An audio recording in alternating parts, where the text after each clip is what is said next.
तो जय हिंद मेरे प्यारे साथियों, अगर आप भी देने वाले हैं 2027 में बिहार बोर्ड मैट्रिक की परीक्षा, तो आपके लिए हम ये मैथ का एग्जाम पैटर्न और सिलेबस बहुत ही इजीली तरीके से आपको बताएंगे और ये भी डिस्कस करेंगे कौन कौन सा बुक और कहां से बिल्कुल फ्री में आप तैयारी कर सकते हैं सभी सब्जेक्ट के। तो दोस्तों सबसे पहले आपको हम बता दें से आपको यानी एग्जाम पैटर्न और सिलेबस जानना क्यों जरूरी है।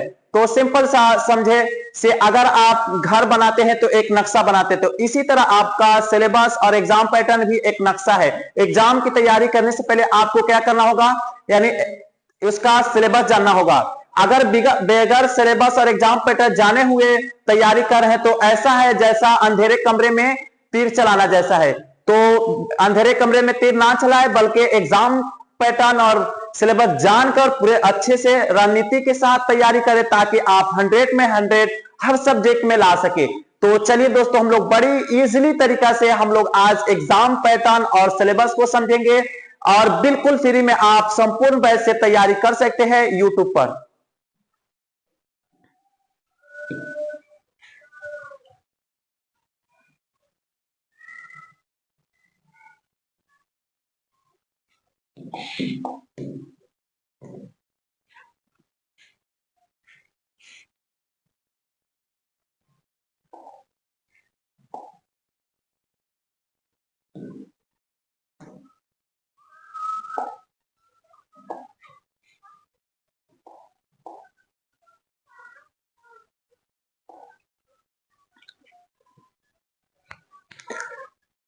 तो दोस्तों सबसे पहले हम यहाँ पे मैथ का एग्जाम पैटर्न यानी 2027 की निकाली है। तो सबसे पहले हम लोग यानी आपको ये बता दें मैथ में यानी 100 पूछे जाते हैं, तो यानी किसमें कितना पूछा जाता है, ऑब्जेक्टिव सब्जेक्टिव से कहां पे कितना पूछा जाता है ये तो हम लोग थोड़ा आगे देखेंगे। लेकिन सबसे पहले ये जान ले मैथ में 100 में 100 लाने की पूरी रणनीति यानी बिहार बोर्ड की। तो सबसे पहले यहाँ पे फर्स्ट नंबर में यहाँ पे कुल अंक यानी टोटल मार्क्स 100 नंबर पूछे जाते हैं। यानी बिहार बोर्ड में टोटल कितने मार्क्स का होता है मैथ, तो 100 नंबर का। उसके बाद 2 नंबर का होता है ऑब्जेक्टिव क्वेश्चन यानी वास्तुनिक प्रश्न। तो वास्तुनिक प्रश्न कितने पूछे जाते हैं, यहाँ पे कुल प्रश्न यानी 100 पूछे जाते हैं। यानी कुल 100 प्रश्न आपको देखने को मिलेंगे एग्जाम में, सिर्फ ऑब्जेक्टिव से आपको 2027 के एग्जाम में। तो अब उसके बाद आगे हम लोग देखेंगे कितना आपको बनाना है। तो आपको प्रत्येक प्रश्न का 1 अंक मिलेंगे, यानी 100 प्रश्न है उसमें से आप 1 बनाते हैं तो 1 नंबर आपको मिलेंगे। उसमें से आपको 50 ही बनाना है, तो 50 बनाएंगे तो यानी 50 बनाएंगे तो उसमें आपको 50 अंक प्राप्त हो गया। तो ये ऑब्जेक्टिव यानी वास्तुनिक प्रश्न से हो गया। अब हम लोग सब्जेक्टिव के जानते हैं। तो सब्जेक्टिव क्वेश्चन यहाँ पे लघु प्रश्न यानी सबसे पहले सब्जेक्टिव में 2 प्रकार का होता है। तो यहाँ पे एक में है लघु प्रश्न यानी 2 अंक वाले प्रश्न। ये कुल आपको प्रश्न 30 देखने को मिलेंगे, यानी कुल प्रश्न 30 मिलेंगे जिसमें से प्रत्येक प्रश्न का 2 अंक मिलेंगे। अगर 30 प्रश्न दिए हैं उसमें से अगर कोई भी प्रश्न 1 बनाते हैं तो 1 प्रश्न का 2 आपको मिलेंगे, यानी 2 अंक प्राप्त होंगे। उसमें से आपको कितना बनाना होता है, 15 बनाना होता है। यानी 100 में से आपको उसमें 50 बनाना था, इसमें 30 को कुल प्रश्न एग्जाम में देखने को मिलेंगे, लेकिन उसमें से आपको क्या है 15 ही को बनाना है। तो 15 दूना 30 हो जाएगा। तो 30 नंबर यानी लघु उत्तरीय से आप प्राप्त करते हैं। ये कितना हो गया, टोटल 80 हो गया। तो आप देखते हैं हम लोग यहाँ पे ये शॉर्ट था, अब लॉन्ग हम लोग देखते हैं यहाँ पे दीर्घ प्रश्न, दीर्घ उत्तरीय प्रश्न। यहाँ पे ये 5 अंक वाले प्रश्न होते हैं। ये कितना अंक वाले, 5 अंक वाले प्रश्न होते हैं।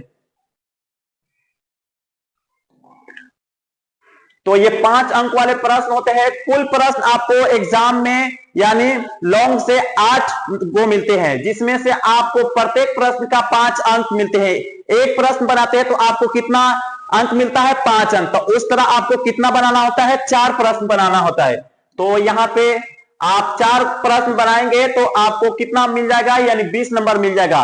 तो 50 ऑब्जेक्टिव से, 20 यानी शॉर्ट से, और लॉन्ग कितना, शॉर्ट से यानी 30 और लॉन्ग से 20, टोटल मिलके आपको 100 नंबर हो गया। यानी कुल मिलाकर कितना हो गया यहाँ पे आपको कुल मिलाकर यानी ऑब्जेक्टिव और सब्जेक्टिव प्लस मिलकर टोटल यानी ग्रैंड टोटल नंबर आपको 100 मिल गया। तो ये आपको एग्जाम में इतना नंबर आपको पूछा जाता है बिहार बोर्ड पैटर्न यानी मैट्रिक परीक्षा के। तो अब चलिए दोस्तों, अब हम लोग जानेंगे सबसे पहले मैथ का एनसीईआरटी बुक का सिलेबस। तो यहां पे मैथ सिलेबस एनसीईआरटी, तो ये क्लास 10 के इसमें कुल 15 चैप्टर होते हैं। यहाँ पे कुल 15 चैप्टर होते हैं। तो इसमें फर्स्ट चैप्टर आपको क्या होता है, वास्तविक संख्या। ये भी सभी चैप्टर इंपोर्टेंट है, लेकिन उसमें से सभी चैप्टर एग्जाम के लिए इंपोर्टेंट होते हैं, लेकिन उसमें से वेरी वेरी इंपोर्टेंट बहुत चैप्टर होते हैं जिसको पर ज्यादा ध्यान देना होता है। तो उस चैप्टर के बारे में भी हम लोग जानेंगे। तो सबसे पहले वास्तविक प्रश्न 1 नंबर पे आता है, 2 नंबर पे बहुपद, 3 नंबर पर 2 चर वाले रैखिक समीकरणों का योग, और चौथा चैप्टर आपको आता है द्विघात समीकरण। तो यहाँ पे चौथा चैप्टर। अब हम लोग पांचवा देखते हैं, यहाँ पे समांतर श्रेणी। पांचवा में है समांतर श्रेणी ये, और छठा में है त्रिभुज, और सातवां में है निर्देशांक ज्यामिति, आठवां में है त्रिकोणमिति का परिचय। दोस्तों ये चैप्टर आपको बहुत ही वीवीआई आपको होगा, यानी आपको ये चैप्टर सबसे ज्यादा, ये 15 में सबसे ज्यादा वीवीआई, यानी कहीं कोई भी साल का question previous year question bank देख सकते हैं, सबसे ज्यादा त्रिकोणमिति से पूछता है सवाल। तो ये चैप्टर आपके लिए बहुत ही इंपॉर्टेंट होता है।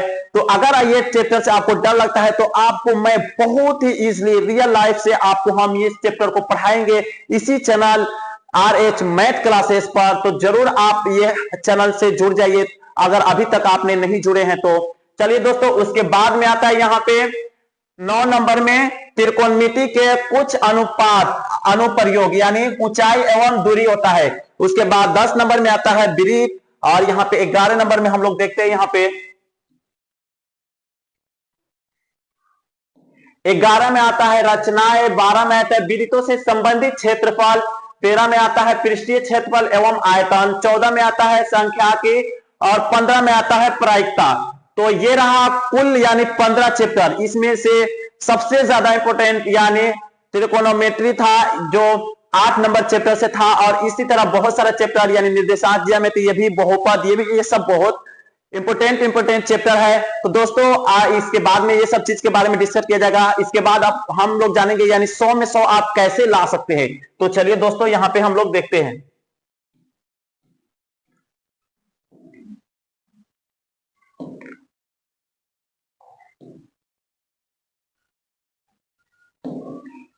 तो दोस्तों सबसे पहले आपको क्या चीज यानी कौन सा बुक से पढ़ाई करना है, तो सबसे पहले आपको एनसीईआरटी, यहाँ पे NCERT national council of education research and training, ये बुक आपके लिए बहुत ही बेस्ट है यानी बिहार बोर्ड मैट्रिक परीक्षा 2027 के लिए। उसके साथ में आपको इसका पूरा तैयारी यानी फ्री में इसी चैनल पर कराया जाएगा, और भारतीय भवन के या केसेसीन वाला बुक को ये भी कराया जाएगा। लेकिन सबसे इसमें इंपोर्टेंट एनसीईआरटी है। तो हाउ टू स्कोर यानी अगर आप 100 में 100 करना चाहते हैं तो ये किस तरह कर सकते हैं। तो सबसे पहले एनसीईआरटी कितने बार पढ़े, उसके बाद ऑब्जेक्टिव की तैयारी कैसे करें, प्रैक्टिस सेट क्यों जरूरी है, तो ये इसके बारे में हम लोग आगे जानते हैं। तो सबसे पहले आप क्या कीजिए, कंप्लीट एनसीईआरटी फर्स्ट टाइम, यानी कंप्लीट कीजिए एनसीईआरटी को फर्स्ट टाइम। ये किस तरह, अगर आपके पास टाइम है तो पहले पूरा एनसीईआरटी लाइन बाय लाइन पढ़े। अगर आपके पास टाइम है, नहीं है तो सिर्फ आप मेरे यूट्यूब चैनल RH मैथ से भी पढ़कर अच्छे नंबर प्राप्त कर सकते हैं। बहुत ही इजीली तरीके से आपके मैथ समझाया जाएगा। हर एग्जाम्पल प्लस एक्सरसाइज खुद से सॉल्व करें, यानी उसमें आप बुक में देखे होंगे एग्जाम्पल आपको सॉल्व करके बहुत सारा क्वेश्चन दिए रहते हैं, तो वो आप खुद से पहले कोशिश करें, या तो एक्सरसाइज से या सॉल्व करें। लेकिन अगर नहीं आता है तो ऐसे तो आप देखने को मिल जाएंगे यानी हमारे यूट्यूब चैनल पर। उसके बाद एनसीईआरटी यानी बुक कितना जरूरी है, अगर आप एनसीईआरटी छोड़े तो आप बहुत सारा यानी नंबर छोड़े, यानी एनसीईआरटी से सबसे ज्यादा नंबर पूछा जाता है। अब उसके बाद आता है यहाँ पे रिवीजन वाला। दोस्तों ये सब करने के बाद आप क्या करना होगा, तो मल्टीपल टाइम यानी रिवीजन किस तरह करना है। तो फर्स्ट टाइम यहाँ पे रिवीजन करना है कंसेप्ट क्लियर करने के लिए, यानी फर्स्ट टाइम क्या करना है, कंसेप्ट को क्लियर करने के लिए रिवीजन करना है। उसके बाद सेकेंड में क्या करना है, आपको यहां पे रिवीजन करना है स्पीड बढ़ाने के लिए और क्या सही सही बनाने की तरीका, यानी उसके बाद यहां पे थर्ड में रिवीजन करना है एग्जाम कॉन्फिडेंस के लिए, यानी आप थर्ड में ऐसे रिवीजन कर रहे हैं जैसे आपको लगे कि हम एग्जाम हॉल में हैं। उसके बाद यहां पे अगर आपके पास टाइम हो तो फार्मूला को रोज थोड़ा बहुत एक मरतबा देख ले, अगर आपके पास टाइम हो तो। उसके बाद यहां पे हम लोग देखेंगे प्रैक्टिस सेट या नोट्स के बारे में, यहां पे आपको क्या करना है। तो सबसे पहले प्रैक्टिस सेट या क्वेश्चन बैंक, यानी प्रीवियस ईयर क्वेश्चन बैंक को भी उस सब करने के बाद आपको करना होगा। यानी प्रैक्टिस सेट हर दिन एक ले लेना है, जो बहुत सारा, यानी इस चैनल में अगर आप इस ग्रुप में रहेंगे तो ग्रुप में डाल दिया जाएगा बहुत सारा प्रैक्टिस सेट, उससे आप बना सकते हैं। उसके बाद बिहार बोर्ड पैटर्न वाले क्वेश्चन बहुत जगह देखने को मिल जाएंगे, उससे भी आप प्रैक्टिस सेट कर सकते हैं। Objective plus short long question ये सभी कर सकते हैं। एग्जाम में, यानी एग्जाम में वही पूछते हैं जो पहले पूछे होते हैं, ऐसा नहीं से बहुत ही कम ही न्यू प्रश्न आपको देखने को मिलते हैं, लेकिन ज्यादातर तो जो एग्जाम में पूछ लेते हैं वही प्रश्न आपको देखने को मिलते होंगे। अब दोस्तों, अब यहां पे हम लोग देखेंगे बेस्ट नोट्स। तो बेस्ट नोट्स के लिए सबसे पहले यहां पे आपको HW में यहां पे टास्क दिया जाएगा, यानी जो चैप्टर को पढ़ाया जाएगा उसी चैप्टर से आपको टास्क में मिलेगा आपको बनाने के लिए। उसके बाद प्रैक्टिस सेट के लिए भी दिया जाएगा, ऊपर बता दिएगा, फिर NCERT ही से दिया जाएगा टास्क। उसके बाद RH मैथ क्लास की तरफ से जो PDF है उस बिल्कुल फ्री में यानी प्रोवाइड किया जाएगा। उसके बाद क्वेश्चन बैंक, यानी क्वेश्चन बैंक का भी PDF आपको बिल्कुल फ्री में मिलेंगे, यानी इसी चैनल RH मैथ क्लासेस के अगर जुड़ते हैं तब। उसके बाद यहां पे हम कुछ लाइन लिखे हैं, अगर आप सही में स्ट्रेटेजी से पढ़ते हैं, यानी राजनीति के साथ पढ़ते हैं, तो 100 में 100 लाना बहुत ही इजीली पॉसिबल है। ये कोई भारी चीज नहीं, यानी 100 में 100 लाना बिल्कुल पॉसिबल है। तो अगर आप 100 में 100 लाना चाहते हैं तो अभी हमारे YouTube channel RH math classes से जुड़िए। अगर आप बिहार बोर्ड मैट्रिक के अच्छी तरह से मैथ में अगर नंबर लाना चाहते हैं या साइंस में, तो जरूर जुड़िए हमारे YouTube चैनल RH मैथ को सब्सक्राइब कर लीजिए। दोस्तों, तब तक अगले क्लास में हम मिलते हैं, यानी साइंस के एग्जाम पैटर्न के बारे में। तब तक के लिए दोस्तों, जय हिंद।